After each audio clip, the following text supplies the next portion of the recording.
Welcome to PNB mind power system. दोस्तों, आप सभी का स्वागत है। बहुत बहुत स्वागत है। आज गणतंत्र दिवस है और आज के दिन मैं आपको शुभकामनाएं देता हूं। साथ ही साथ ये वादा भी करता हूं कि अब मैं ज़्यादा दिखाई पड़ूंगा यूट्यूब पर। जी हाँ दोस्तों, चूंकि मैं टीचमेंट ऐप पर पढ़ाता हूं तो आप लोग को मैं कम ही मिल पाता हूं यूट्यूब पर, क्योंकि परीक्षाएं नज़दीक है। तो आपको कुछ सलाह देने, आपको गाइड करने के लिए मैं उपस्थित रहूँगा। हाँ, अगर आप डिमांड करेंगे तो ज़्यादा उपस्थित रहूँगा। चलिए, आज के वीडियो का जो बनाने का उद्देश्य है वो यह कि अतुल प्रसाद जी, जो बीपीएससी के अध्यक्ष हैं, उन्होंने जो ट्वीट किया है, जो बातें कही है, उसको स्पष्ट कर दूं। क्योंकि कुछ छात्रों ने आग्रह किया कि सर थोड़ा सा स्पष्ट करते तो क्लियर होता। क्योंकि परीक्षाएं जब नज़दीक आती है तो साधारणतः देखा जाता है कि स्टूडेंट लोग पैनिक होने लगते हैं, चिंता करने लगते हैं। तो उनकी चिंताएं कम हो जाए, यही मेरा ध्येय है। तो ट्वीट को मैंने ही पढ़ा और उसमें से मैंने 3 एलिमेंट नोट किया। देखिए यहाँ पर उन्होंने कहा कि इंस्ट्रक्शन को केयरफुली पढ़ें। दूसरा कि विकल्प में परिवर्तन हो सकता है। तीसरा, कठिन प्रश्न किसी को लग सकता है। तो इसके लिए कोई समस्या आपको नहीं है, ये साधारण सी बात है। अब निगेटिव मार्किंग हुआ है, पहली बार हुआ है, तो इंस्ट्रक्शन तो पहले वाले नहीं होंगे, कुछ तो बदलेंगे। और एक कैंडिडेट होने के नाते आपको इंस्ट्रक्शन पढ़ना ही चाहिए ढंग से। हाँ, जो लोग इसके पहले एग्जाम दे रहे थे, 2 बार 3 बार दे रहे थे, तो उनको तो पता है कि इंस्ट्रक्शन में क्या लिखा रहेगा, तो नहीं पढ़ते थे। बट इस बार तो पढ़ना पड़ेगा, ठीक है। और इसलिए भी इंस्ट्रक्शन पढ़ना पड़ेगा। मेरी बात समझिए, सुन लिए ध्यान से। कई बार बीपीएससी अंतिम दौर में कुछ परिवर्तन कर देता है। क्या पता ई ऑप्शन, जी हाँ, ई ऑप्शन को हटाने की मंशा बनाया हो और चाहता कि परीक्षा हॉल में ही हटाएंगे, मतलब इंस्ट्रक्शन में ही लिखेंगे इस बात को। ये भी हो सकता है। और ये भी हो सकता है कि कुछ ऐसा ये ऑप्शन हटाने वाली बात भी नहीं हो। तो ये हो सकता है कि इनमें से कोई नहीं को रखा जाए और मोर देन वन, एक से अधिक वाला हटा दिया जाए। तो संभावनाएं तो बनती हैं, इसलिए इंस्ट्रक्शन को पढ़ना जरूरी है। तो पाइपलाइन में कुछ चीजें चल रही हैं, बट अभी वो उद्घाटित नहीं कर रहे हैं, क्योंकि उन्हें लगता है कि अभी किया जाए तो कुछ अजीब सा हंगामा हो सकता है या कुछ बातें चल सकती हैं जो टेंशन दे सकता है। 12 को एग्जाम लेना है, 12 फरवरी को, तो वो नहीं कर रहे, सीधे इंस्ट्रक्शन दे देंगे। इसके लिए घबराने की आवश्यकता नहीं है। आज इस वीडियो के माध्यम से इस चीज को जान गए तो आप इन संभावनाओं को ध्यान में रखेंगे तो आप पैनिक नहीं होंगे, कोई आपको टेंशन नहीं होगा। और इंस्ट्रक्शन तो पढ़ना ही चाहिए, इतना जान लीजिए। मैं एक छोटा सा उदाहरण आपको देना चाहूंगा। एक बार मैं मुजफ्फरपुर रेलवे बोर्ड का एग्जाम देने गया था। वहां पर बहुत पहले की बात है, वहां पर ये बैठे दिमाग में था, सबके दिमाग में, कि निगेटिव मार्किंग नहीं है। बट जब मैंने इंस्ट्रक्शन को पढ़ा तो उसमें निगेटिव मार्किंग था। आप समझ रहे हैं मैं क्या कर रहा हूं? क्योंकि जो चीजें बाहर में चल रही मार्केट में, वो चीजें नहीं भी हो सकती हैं। तो मैं फिर से बता दूं कि हो सकता है कि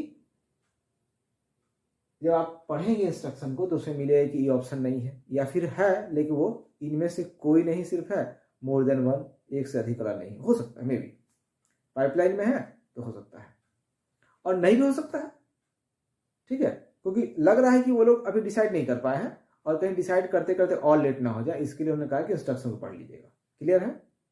आई थिंक क्लियर होना चाहिए। नहीं है तो विकल्प, सॉरी, आपके पास 2 तरीके हैं। एक तो कमेंट बॉक्स में लिखिए, या मेरे को आप व्हाट्सएप भी आप कर सकते हैं। जो डिस्क्रिप्शन बॉक्स होता है ना, ये मोबाइल, ये इसमें यूट्यूब का, उसमें लिखा रहता है मेरा व्हाट्सएप नंबर। चलिए दूसरे पॉइंट पर आते हैं, विकल्प में परिवर्तन। तो विकल्प में परिवर्तन जो है इसी से जुड़ा हुआ है। मैंने पहले ही समझा दिया कि विकल्प में कुछ आगे पीछे हो सकता है, और जब ई ऑप्शन हटेगा तो इंस्ट्रक्शन पढ़ना ही है, या ई ऑप्शन को आधा किया जाएगा मोर देन वन को हटाकर, तभी वो विकल्प में परिवर्तन ही हुआ। या कुछ और भी नया हो सकता है जो मैं अभी नहीं जान पा रहा हूं। तो परिवर्तन से कोई दिक्कत नहीं है, आप ध्यान से देंगे, कॉमन सेंस आपके पास रहेगा, समझदारी रहेगी, कोई दिक्कत नहीं होगी आपको, ठीक है। कठिन प्रश्न की जहां तक बात, उन्होंने कहा कि कठिन प्रश्न किसी के लिए हो सकता है, ये तो सही बात है। कठिनता की परिभाषा सबके लिए अलग अलग हो सकती है। और अभी ये कोई कहे, जैसे मुझे स्टूडेंट्स कह रहे हैं सर कठिन प्रश्न होगा, आप तो कहते हैं कि नहीं आप जो पढ़ रहे हो उसको परफेक्ट कर लो, मैं ये कहूंगा ही ना, क्योंकि निगेटिव मार्किंग है। निगेटिव मार्किंग में आप कंफ्यूजन में रहेंगे, जो मेन स्ट्रीम की है।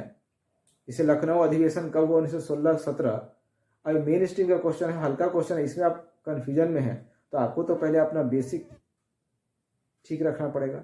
अब मतलब बेसिक लूसेंट टाइप की चीज़ों को भी आप नहीं है, बिगनर्स हैं, तो वही ठीक नहीं है, तो अब कठिन क्या पढ़ेंगे आप, कोई फायदा नहीं पढ़ने से ना कठिन। और जो लोग होशियार हैं, पहले से पीटी निकाले गए, 2-3 पीटी ऑलरेडी काबिल हो चुके हैं, अब वो कठिन तो पढ़ेंगे ही पढ़ेंगे, इसमें कहने की कोई आवश्यकता नहीं है। तो स्थिति वैसी ही है, कोई इसमें दिक्कत वाली बात नहीं है।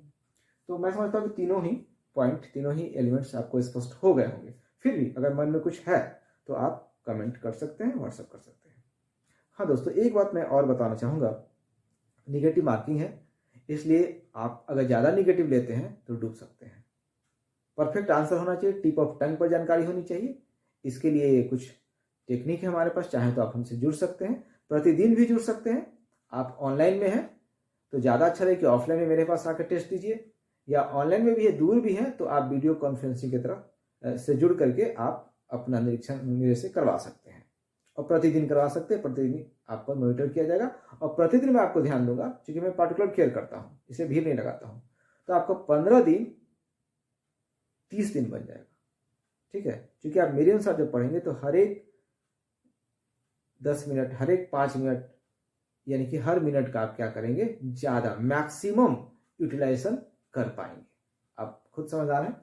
हाँ, एक बात और कहूँ, निगेटिव मार्किंग जब है तो कन्फ्यूजन को दूर करने का तकनीक, आप माइंड पावर के वीडियो को देख रहे हैं, हमारे चैनल से जुड़े हैं, तो तकनीक हमारे पास खास होती है। मैं एक उदाहरण देता हूँ, अगर आप डिमांड करें तो मैं इस क्लास को रेगुलर कर दूंगा, आपके लिए फायदा रहेगा, यूट्यूब पर करूंगा, चिंता नहीं करना आपको। जैसे एक क्वेश्चन मैं पूछता हूँ, कभी आपने पढ़ा होगा, इंटरनेट सुरक्षा दिवस, इंटरनेट सुरक्षा दिवस कब मनाया जाता है? आपके पास विकल्प होंगे, जैसे मान लिया जाए कि एक विकल्प हो सकता है कि इंटरनेट सुरक्षा दिवस 10 फरवरी को मनाया जाता है। एक हो सकता है कि 10 मार्च को मनाया जाता है।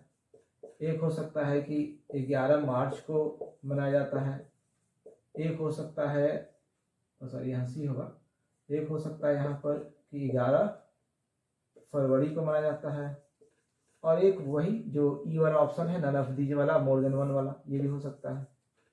ठीक है, अब आप क्या इसमें टिक लगाएंगे, सोच लीजिए आप माइंड में, कमेंट बॉक्स में लिख लीजिए क्या टिक लगाएंगे। इंटरनेट सुरक्षा दिवस,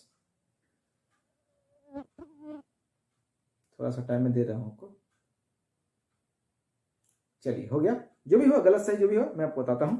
अब इसमें कंफ्यूजन जिनको होगा, जो जो जो अच्छे से रहते हैं उनकी बात छोड़ दीजिए, लेकिन किसी किसी कंफ्यूजन हो सकता है, तो कंफ्यूजन होगा तो एक पर कितना जाता है, 0.25 आपका कटेगा, ठीक है। और ऐसे 0.25 अगर 4 कट गए तो एक तो हो गया।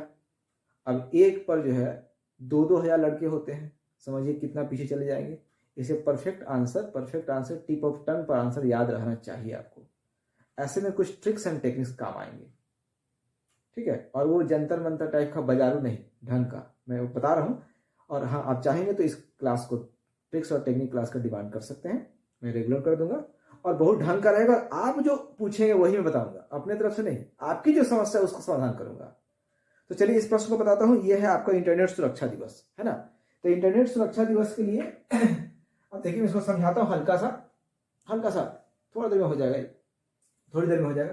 देखिए, इंटरनेट सुरक्षा दिवस, इंटरनेट की सुरक्षा, इंटरनेट आप लगाए हुए हैं तो समस्याएं खड़ी होती है। कब खड़ी होती है, जैसे कोई हैकर है, वो क्या किया, कोई लिंक भेज दिया, और कुछ ऐसे लिंक होते हैं जिसमें यस नो करवाना या कुछ ऐसा कुछ लिखने के लिए कहता है आप, या कुछ रिप्लाई करने के लिए। आपने लिंक खोला और रिप्लाई किया मान लीजिए कि आपने यस लिखा, नो लिखने थी, तो उसने कुछ भेजा और आपने कुछ क्या, रिप्लाई किया, है ना, तो ट्रू या हो गया।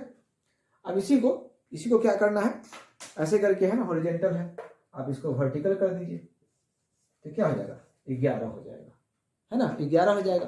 तो बोलिएगा सर, हाँ सर 11 में सही है, देखिए भाई कि फरवरी है कि मार्च है। तो इंटरनेट सुरक्षा दिवस, सुरक्षा असुरक्षा में बदल जाती है तो आप फंस जाते हैं, तो फंसाने के लिए ना भेजा था वो लिंक।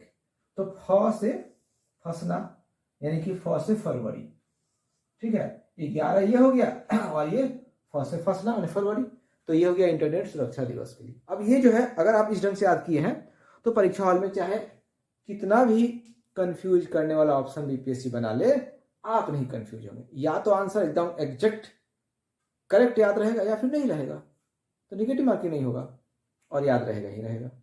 तो ऐसे करके मैं, आप देखिए विजुअल ट्रिक्स मैं बता रहा हूँ, ऐसे करके मेरे ट्रिक्स होते हैं। मैं हमेशा ही दूसरों से थोड़ा अलग करता हूँ, कोशिश करता हूँ। अगर आप जुड़े हैं, समझदार लोग ही मेरे चैनल पर जुड़ पाते हैं, तो थोड़ा समझदार बन जाइए आप भी। परीक्षा नहीं दिखे, जुड़िए, प्रतिदिन का मॉनिटरिंग और बहुत सारी बातें और भी, बहुत सारी और समस्याएं आपके पास होगी जो आप कमेंट बॉक्स में लिख के भेजेंगे। कभी कभी कॉल भी कर सकते हैं अगर गंभीर है तो, लेकिन पहले व्हाट्सएप करके, ठीक है। एक और बात, जो 15 दिन है उसके लिए आपको एक लिखित प्लान होना चाहिए, लिखा हुआ रिटन फॉर्मेट में प्लान होना चाहिए, दिमाग में नहीं, हवा में नहीं, फिर मामला हो जाए गड़बड़, समझ जाइए। लिखित रूप से होना चाहिए प्लान। प्लान नहीं लिखने के चलते ही गड़बड़ होता है। आज क्या करना है, कल क्या करना है, 11 फरवरी को क्या करना है, ये सब कुछ लिखा होना चाहिए आपके पास। प्लान किसी टीचर के द्वारा बनाया हुआ प्लान को कभी आप फॉलो मत कीजिएगा, क्योंकि आपने क्या पढ़ा, हो सकता है कि आपने इसको अच्छे से याद कर लिया हो सकता है याद ही नहीं किया, हो सकता है दर्पण में पूरा कमांड हो सकता नहीं भी हो। तो हर व्यक्ति के लिए अलग अलग होगा ना।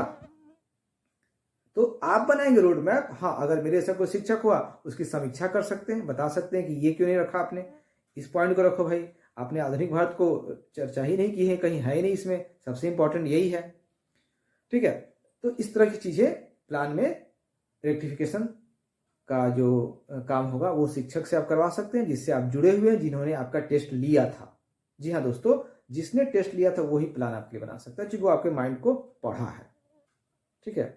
आप मेरे से टेस्ट देंगे, ऑफलाइन में टेस्ट दे सकते हैं, आप ऑफलाइन सेंटर में ला सकते हैं, या वीडियो कॉन्फ्रेंसिंग के निरीक्षण में टेस्ट दे सकते हैं।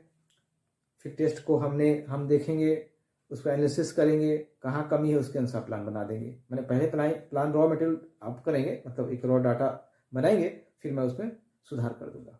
तो टीचर का किसी एक के द्वारा प्लान बना के यूट्यूब पर डाल के सब लोग फॉलो करें, ये तो मतलब समझिए कि एक तरह से बेवकूफ़ बनाने का काम हो जाता है। सब पार्टिकुलर ही प्लान बनाकर देना पड़ेगा, तभी फायदा होता है, ठीक है दोस्तों। मैं समझता हूँ कि इन चीज़ों को आप समझ गए होंगे। हाँ, अध्यक्ष ने एक और बात कही कि रिलेटिव परफॉर्मेंस पर ही सिलेक्शन होता है, तो बिल्कुल सही बात है। हम तुलनात्मक रूप से ही तो आगे पीछे होते हैं, किसी का 117, किसी का 118। अब हार्ड होगा तो सबके लिए हार्ड होगा, तो फिर तो तुलना हो जाएगी वहां पर भी, इसलिए परेशान होने की आवश्यकता नहीं है। मैं समझता हूँ कि अध्यक्ष जी की बातों को आप समझ गए होंगे कि उनका क्या कहना है, ठीक है। और हमारा जो ये ट्रिक्स एंड टेक्निक्स की वाली बात है उसको भी आप समझ गए होंगे। या और भी कोई समस्या आप शेयर करना चाहते हैं, मैं वीडियो लेके आऊँगा पक्का, क्योंकि गणतंत्र दिवस पर वादा कर रहा हूँ। धन्यवाद दोस्तों, वीडियो को शेयर कीजिए। अगर आप नए नहीं हैं तो अपने जो नए आपके दोस्त हैं जो पहली बार दे रहे हैं एग्जाम या दूसरी बार दे रहे हैं, पास अभी तक नहीं किए हैं, उनके लिए वीडियो बहुत ही उपयोगी साबित होगा, ऐसा मेरा विश्वास है। Thank you, good night.